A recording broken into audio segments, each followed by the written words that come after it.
महाराष्ट्रातील ताज्या आणि महत्त्वपूर्ण बातम्या पाहण्यासाठी आजच आमच्या रॉयल मीडिया न्यूज चॅनलला सबस्क्राइब करा आणि बेल आयकॉन प्रेस करा।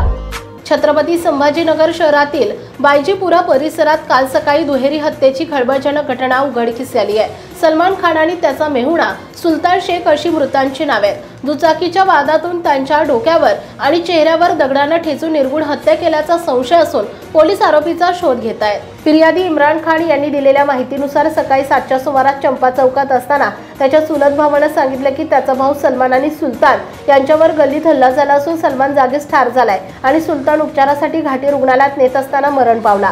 इम्रान आणि त्याची पत्नी घटनास्थळी पोहोचले असता पोलिसांनी मृतदेहाची ओळख पटवण्यास सांगितलं, तेव्हा त्यांनी मृत व्यक्ती हा त्यांचा सक्का भाऊ सलमान असल्याचं सांगितलं। घटनास्थळी मृतदेहाजवळ मोठ्या प्रमाणात रक्त सांडलेलं होतं आणि सलमानचा चेहरा ठेचलेला असल्याचं आढळलं। सुलतानवरही गंभीर हल्ला करण्यात आला होता। फिर्यादीच्या काकाच्या मुलाने दिलेल्या माहितीनुसार रात्री 12:30 वाजण्याच्या सुमारास शेख आसिफ शेख हाफिज याचा फोन आला होता। त्यानं सुलताननं त्याची दुचाकी परत केली नसल्याचा राग व्यक्त केला होता। पोलीस वारंवार त्याच्या घरी येत असल्यानं तो सुलतानला सोडणार नसल्याची धमकीही दिली होती। या माहितीवरून इम्रान खान आणि शेख आसिफ याच्यावर दोघांच्या हत्येचा संशय व्यक्त केला आहे। या प्रकरणी जिन्सी पोलीस ठाण्यात फिर्याद दाखल करण्यात आली असून पोलीस अधिक तपास करतायत।